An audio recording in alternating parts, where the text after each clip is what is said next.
الذي أسرى بعبده ليلا من المسجد الحرام إلى المسجد الأقصى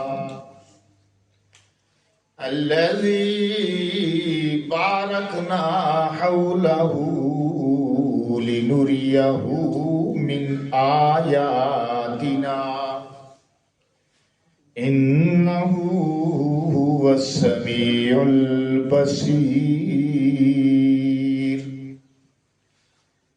صدق الله العظيم وصدق رسوله النبي الكريم الأمين والصلاة والسلام على سيد الرسل وخاتم النبيين وعلى آله وأصحابه أجمعين. حضرت چلے معراج بلغ العلا بکمالہ. حضرت چلے معراج بلغ العلا بکمالہ. اندھیرا تھا اجالا ہوا کشف الدجا بجمالہ. ان کے خصائل نیک تھے حسنت جمیع خصالہ. مالک نے تحفہ دیا صلو علیہ وآلہ صلو علیہ وآلہ.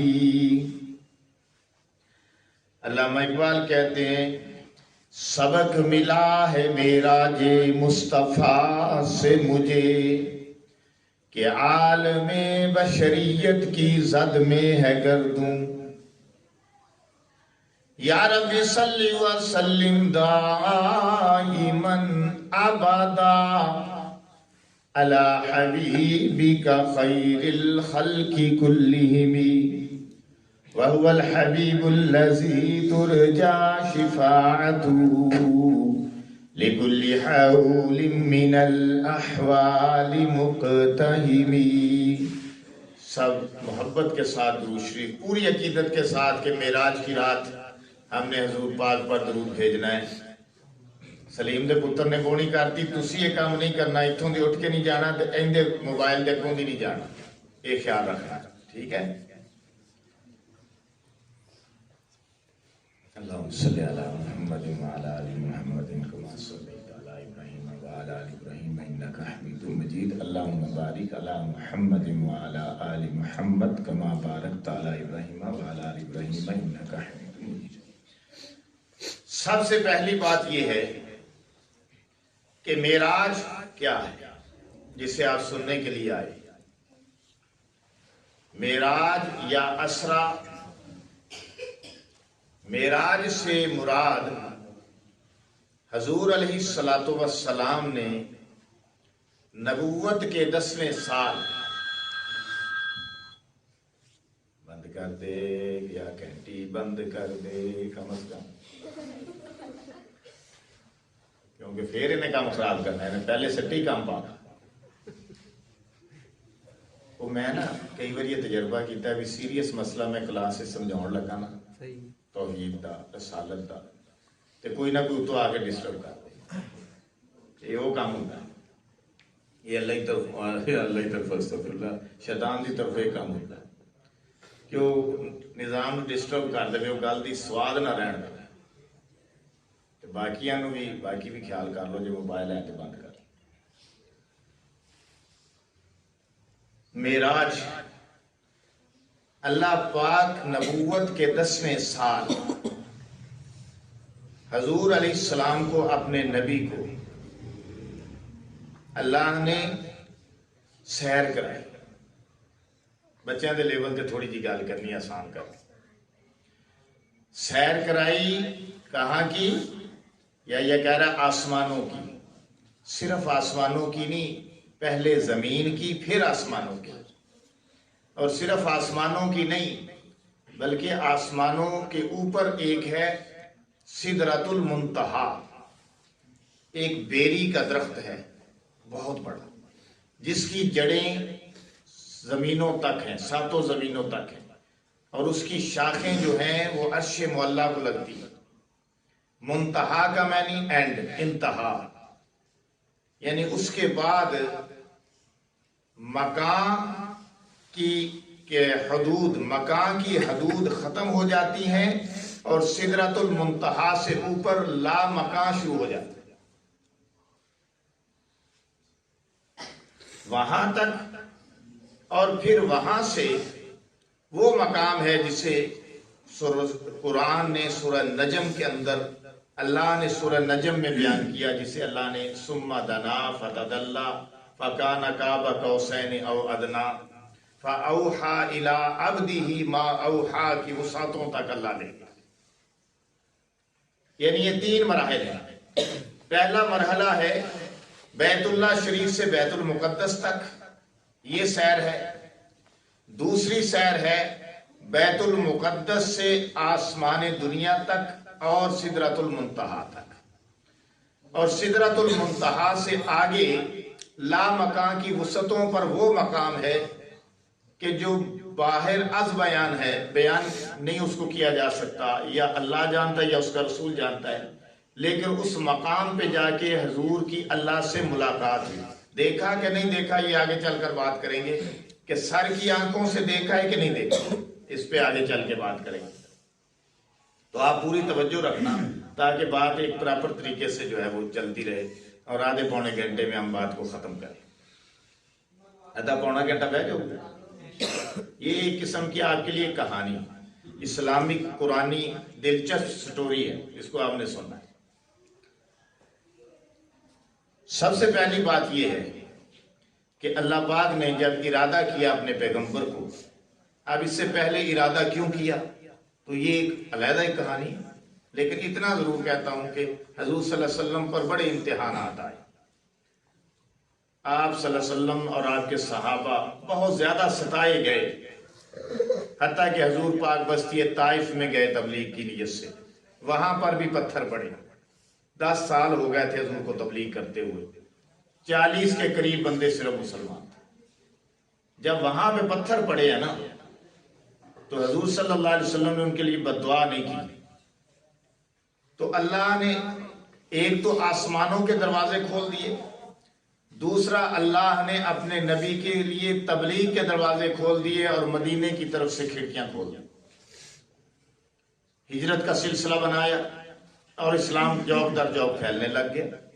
تیسرا یہ ہوا کہ جنات کی ایک جماعت جب آپ طائف سے واپس آ رہے تھے وادی نخلا کے مقام پر، آج بھی وہاں جنات کی کہتے ہیں بہت بڑی پکھیاں، تو وادی نخلا کے مقام پر جب آپ تشریف لائے تو وہاں جنات کی ایک جماعت چپ کے آپ کے پیچھے نماز پڑھ کے آپ کا قرآن سن کے چلی گئی، اور جا کر اپنے جنات کو تبلیغ میں مشغول ہو گئے، اور بہت سارے جنات، میں کہتا ہوں ہزاروں کی تعداد میں مسلمان ہو گئے۔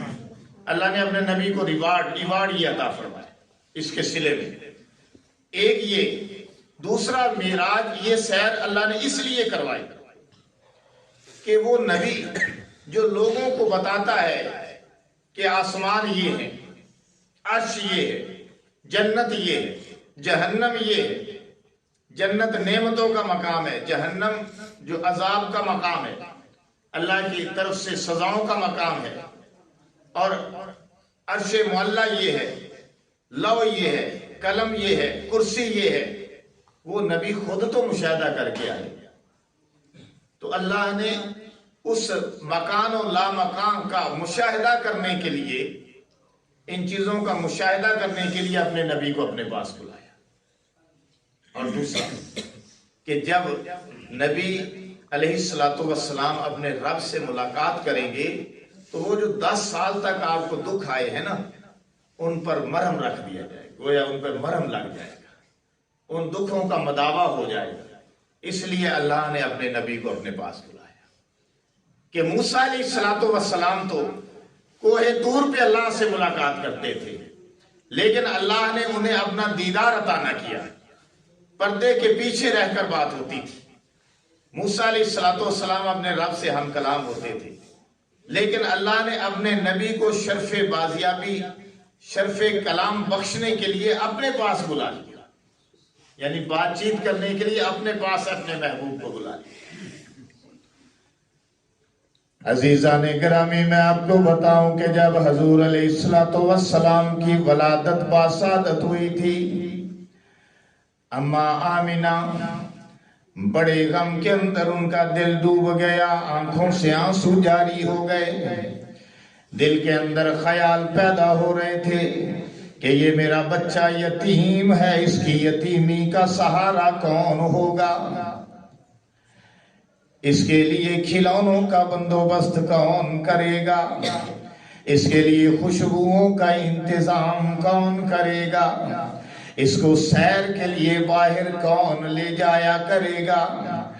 آمنہ کے دل میں جب یہ خیال پیدا ہو رہے تھے، حاطف غیبی سے آواز آ رہی تھی، آمنہ فکر کرنے کی ضرورت نہیں، یہ تیرا بچہ ہے، ٹھیک ہے، لیکن تیرا بچہ بعد میں، ہمارا نبی پہلے۔ اگر تیرے بچے کا کھیلنے کو دل کرے گا، میں چاند کو اس کا کھلونا بنا دوں گا، اگر خوشبوؤں کو دل کرے گا، میں اس کے پسینے سے خوشبوئیں مہکا دوں گا، اور اگر تیرے بچے کا سیر کو دل کرے گا، دنیا کے لوگ تو، دنیا کے بچے دنیا کے ملکوں کی، شہروں کی سیر کرتے ہیں، لیکن میں تیرے بچے کو وہاں کی سیر کراؤں گا کہ جہاں کی کسی کے خیال میں بھی بات نہ گزری ہوگی، میں اسے عرش کا مہمان بناؤں گا، کہو سبحان اللہ۔ اب بات سمجھ میں آ رہی ہے کہ معراج کیوں ہوا؟ پھر معراج اس طرح شروع ہوتا ہے کہ حضور علیہ السلام حتیم کے اندر آرام فرما رہے تھے۔ یہ حتیم کیا ہے؟ خانہ کعبہ جو لوگ حج کرنے جاتے ہیں، یہ عمرہ کر کے آئے، وہ دیکھتے ہیں کہ خانہ کعبہ کے جو ہے نا، خانہ کعبہ ہے جو اس کا کمرہ ہے، تو اس کے ساتھ آگے ایک جگہ ہے جس کو کور کیا ہوا ہے اور نشاندہی کی ہوئی ہے، وہ خانہ کعبہ کا حصہ ہے، وہ بھی خانہ کعبہ کا حصہ ہے۔ قریش مکہ نے جب تعمیر کی تھی نا، تو ان کے پاس کم ہو گئے تھے، پیسے کم ہو گئے تھے، مٹیریل کم ہو گیا تھا، تو انہوں نے وہ چھوڑ دیا تھا اور وہ جو کمرہ ہے وہ چھوٹا کر کے بنا دیا تھا، تو اس کو حتیم کہتے ہیں۔ تو حضور علیہ السلام وہاں حتیم میں آرام فرماتے، یہ کہ اپنی چچا زاد ام ہانی کے گھر آرام فرماتے، ان کے گھر عموماً چلے جایا کرتے تھے آرام کرنے کے لیے، پسینہ بکثرت آتا تھا، وہ آپ کے پسینے کو شیشیوں میں بھر لیا کرتے تھے۔ حضور علیہ السلام حتیم کے اندر آرام فرما رہے تھے کہ اس عالم کے اندر جب اللہ کو مقصود ہوا، جبریل کو بلایا، جبریل جی رب جلیل فرمایا جاؤ ہمارے محبوب کو لے کر آؤ، ہم اسے عرش کا مہمان بنانا چاہتے ہیں۔ جبریل علیہ السلام آ گئے، لیکن عام روٹین کے مطابق نہیں آئے، دروازے کی طرف سے نہیں آئے، بلکہ چھت پھاڑ کر آئے، چھت کھول کر تشریف لائے۔ حضور علیہ السلام ابھی سونے کی اور جاگنے کی درمیانی کیفیت میں تھے، نہ ابھی سو رہے تھے نہ جاگ رہے تھے۔ جبریل آ گیا کہ حضور علیہ السلام کو جگایا۔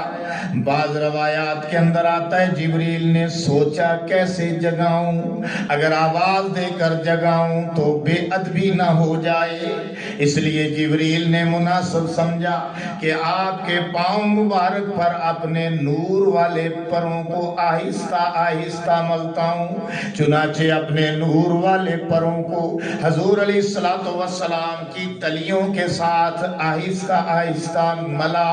حضور اٹھ کر بیٹھ گئے، اللہ کا سلام عرض کیا، اے اللہ کے محبوب، اللہ آپ کو سلام دے رہے ہیں اور آپ کو اللہ نے بلایا ہے، آپ کو اللہ نے بلایا ہے کیونکہ آپ کو اللہ نے عرش کا مہمان بنانا ہے۔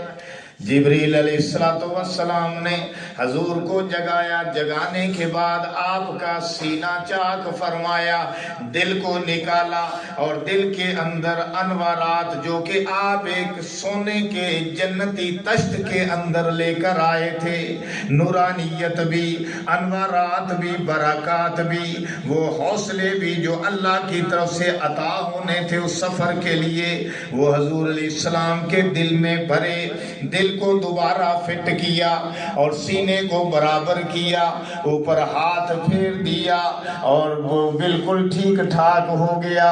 حضور علیہ السلام اس کو وضو کروایا اور وضو کروانے کے بعد براق کو حاضر کر دیا۔ وہ براق کیا تھا؟ ایک جنت کی سواری تھی جو برق رفتار تھی، یعنی بجلی کی سواری یوں سمجھ لیجئے۔ لیکن میں نے جیسے جمعے کے اندر عرض کیا کہ وہ کوئی ہوائی جہاز نہیں تھا جس کے اندر بیٹھ کر آپ نے سفر کیا ہو، بلکہ براق کے اوپر بیٹھے، جیسے ہم موٹر سائیکل پہ یا گھوڑے پہ بیٹھتے ہیں، ایسے اس کے اوپر بیٹھے اور اللہ نے سفر کروایا تو اوپن ایئر میں سفر کروایا۔ حالانکہ کسی انسان سے یہ سفر کرنا ممکن ہی نہیں ہے۔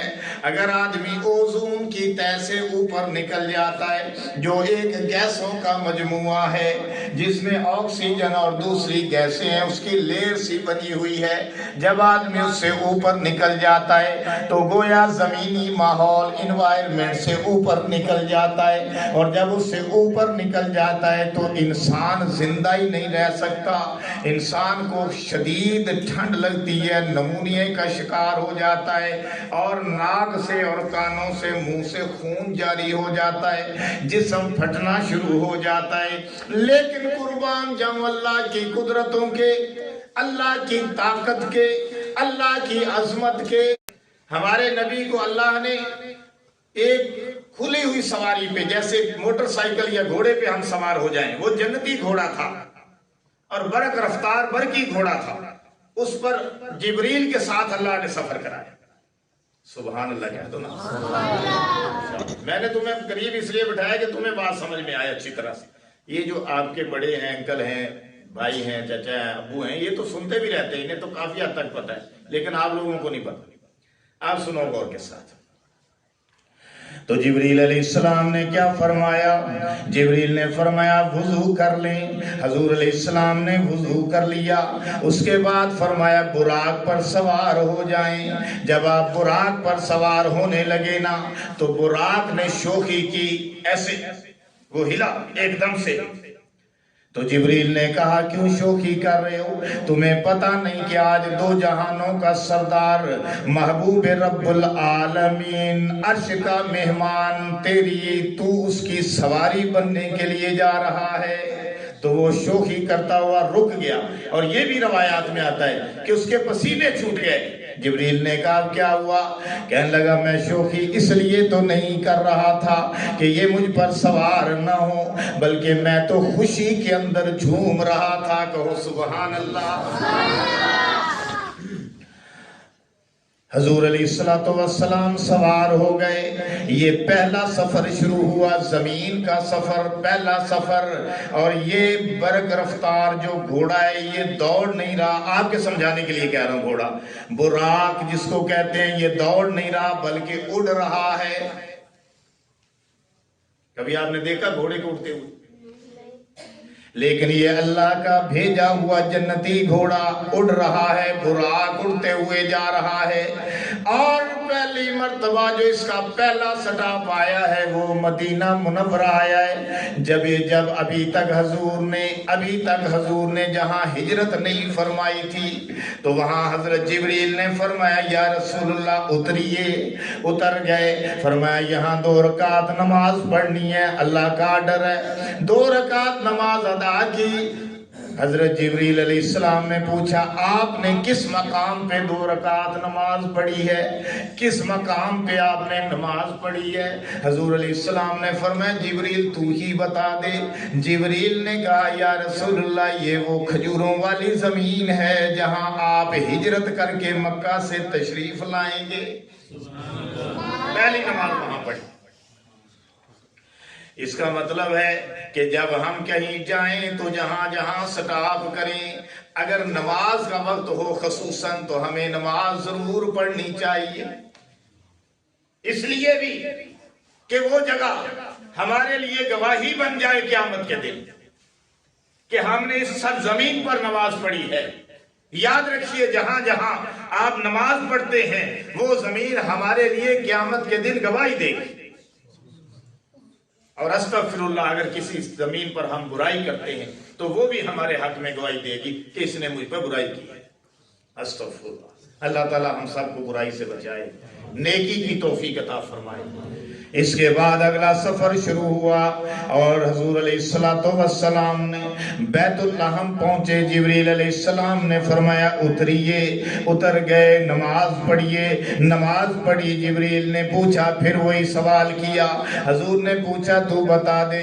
جبریل نے فرمایا یہ حضرت عیسیٰ علیہ السلام کی ولادت کی جگہ ہے جہاں ہم نے نماز پڑھی ہے۔ تیسرا مقام وہ آیا کہ حضور علیہ السلام جب طور سینا پر پہنچے۔ طور سینا وہ مقام ہے کہ جس مقام پر حضرت موسیٰ علیہ السلام اپنے رب سے ہم کلام ہوا کرتے تھے۔ اس مقام پر پہنچے، یعنی ان پہاڑوں پہ پہنچے کہ جہاں حضرت موسیٰ نے مطالبہ کیا تھا، درخواست کی تھی، اللہ میں تیرا واضح طور پر جلوہ دیکھنا چاہتا ہوں۔ اللہ نے فرمایا تھا لن ترانی، تو مجھے نہیں دیکھ سکتا۔ موسیٰ علیہ السلام نے فرمایا نہیں یا اللہ، وہ بھی لاڈلے پیغمبر تھے نا، نہیں یا اللہ مجھے تو اپنا جلوہ دکھا، میں دیکھنا چاہتا ہوں۔ اور بندوں کو بھی ساتھ لے کر گئے تھے نا، بنی اسرائیل والے 70 سے زیادہ بندے تھے۔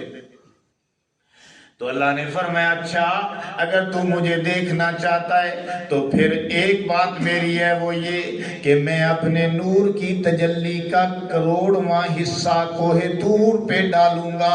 تو نے مجھے نہیں دیکھنا بلکہ کوہ طور کو دیکھنا ہے۔ اگر تو اس تجلی کو برداشت کر سکا، اس تجلی کو برداشت کر سکا، اس کی متحمل ہو گئی تیری آنکھیں، تو پھر میں تجھے اپنا جلوہ عطا کر دوں گا۔ اگر نہ تحمل کر سکا، نہ دیکھ سکا، تو پھر تجھے دیدار دنیا میں عطا نہیں ہو سکتا۔ موسیٰ علیہ السلام نے فرمایا ٹھیک ہے یا اللہ منظور ہے۔ اللہ نے اپنے نور کی تجلی کے ذرے کا کروڑواں حصہ کوہ طور پہ ڈالا تو سڑ گیا، جل گیا، سرما ہو گیا۔ موسیٰ علیہ السلام، موسیٰ بے ہوش ہو گیا اور وَخَرَّ صَائِفَ وَخَرَّ مُوسَىٰ صَعِيقًا، موسیٰ بے ہوش ہو کر گر گئے اور موسیٰ علیہ السلام کے ساتھ جتنے بندے تھے سارے اِنَّا لِلَّهِ ہو گئے، سارے مر گئے۔ اور موسیٰ علیہ السلام بے ہوش ہو گئے۔ بات کی سمجھ آ رہی کہ نہیں آ رہی؟ سمجھ آ رہی ہے کہ نیند آ رہی؟ سچی سچی داستے ہو سمجھ آ رہی؟ شاباش۔ موسیٰ علیہ السلام بے ہوش ہو گئے، اللہ نے ہوش دیا، ہوش میں آ گئے۔ اللہ نے فرمایا ہاں جی اب کیا پروگرام ہے؟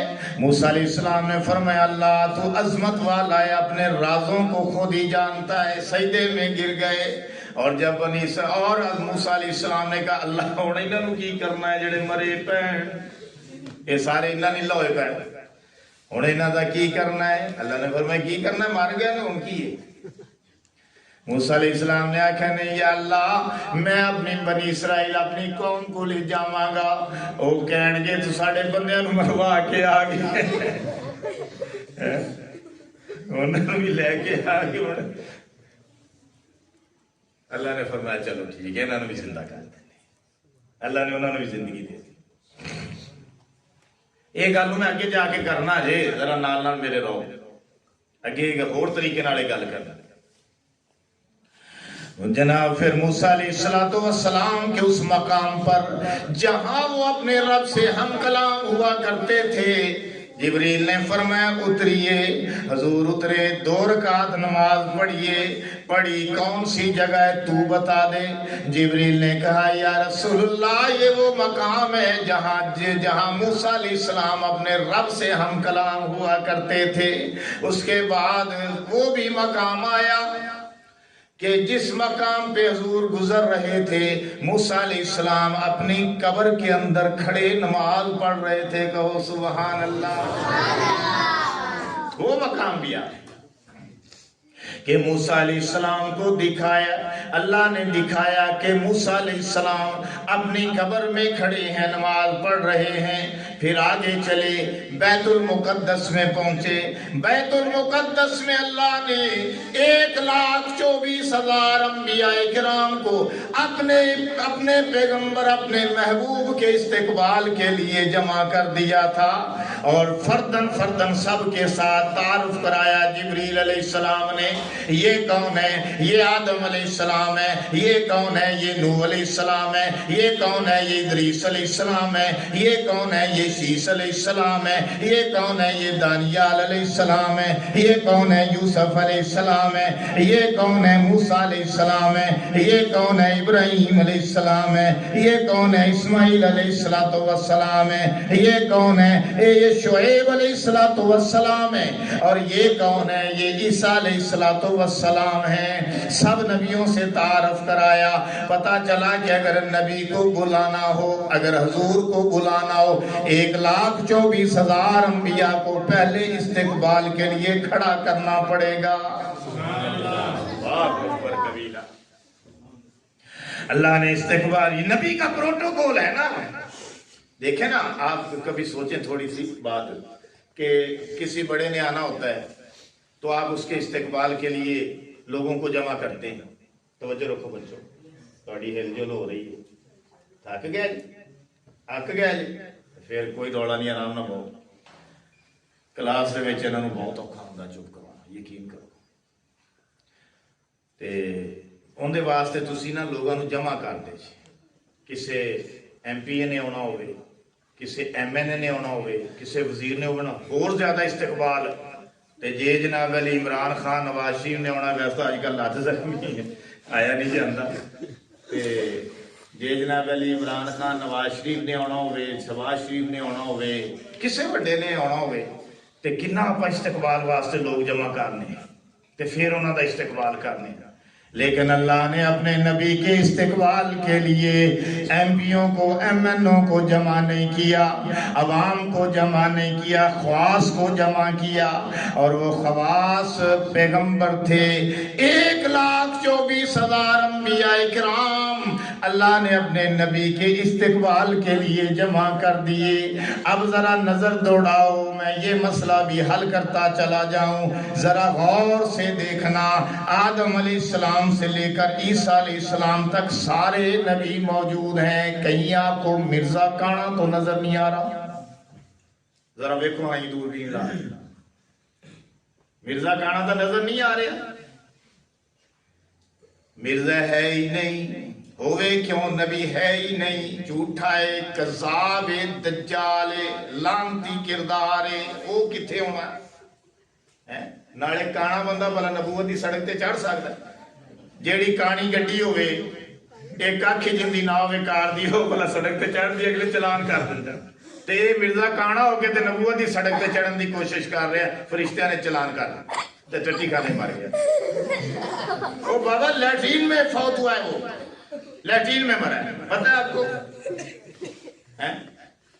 چلو ویڈیو جو کاٹ دیں گے, یہ بھی گل سن لو. تو یہ جو مرزا کانا ہے نا, یہ جب لیٹرین میں مرا نا, تو آپ جیسے بچوں نے اس کے لیے ایک شعر بنا دیا. سناؤں؟ وہ شعر یہ بنایا, 2 لکڑیاں 2 کانے, مرزا مریا ٹٹی کھا.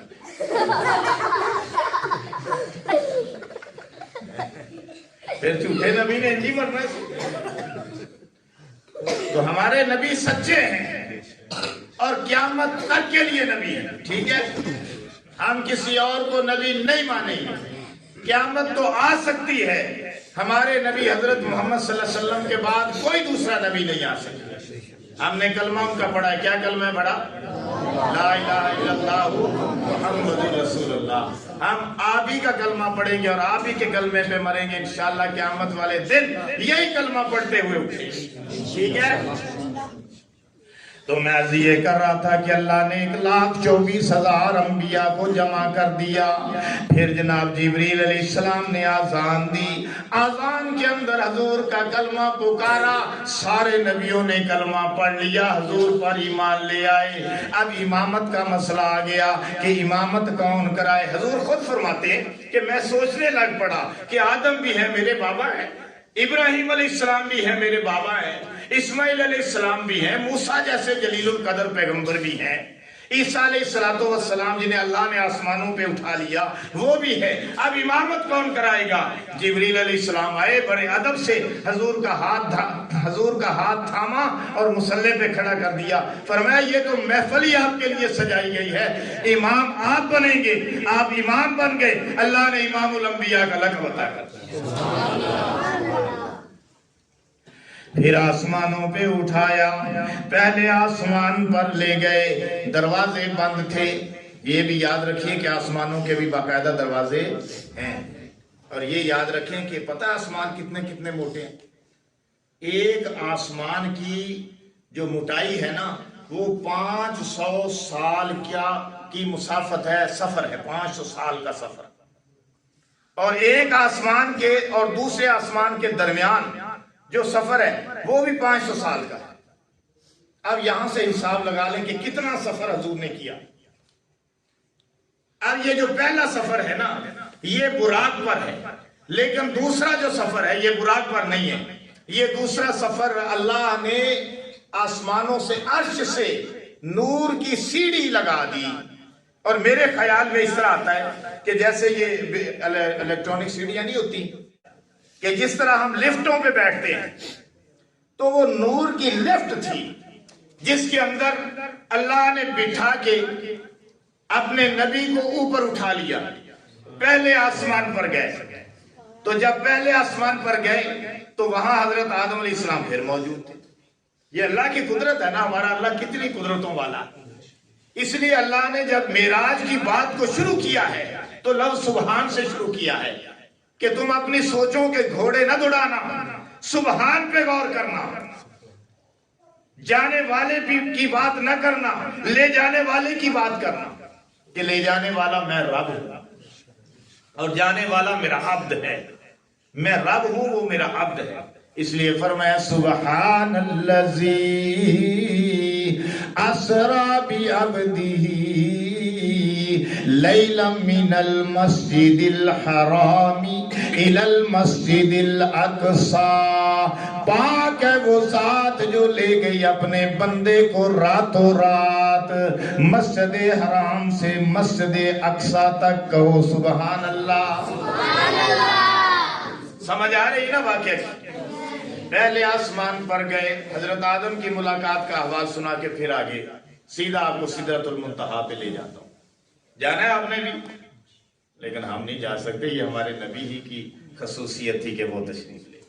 لیکن ہماری معراج ہو سکتی ہے ایک طریقے سے. وہ کیسے کہ علامہ اقبال نے کہا کہ تیری معراج کہ تو لوح و قلم تک پہنچا, تیری معراج کہ تو لوح و قلم تک پہنچا, اور میری معراج کہ میں تیرے نقش قدم پر پہنچا. میری معراج کہ میں تیرے نقش قدم تک پہنچا. اور حضور نے فرمایا الصلاۃ معراج المومن, مومن تیرا کام نماز پڑھنا ہے, تو نماز پڑھ رب تجھے معراج عطا کر دے. یعنی معراج عروج سے ہے نا, اللہ تجھے عروج عطا کرے گا. تیرا کام یہ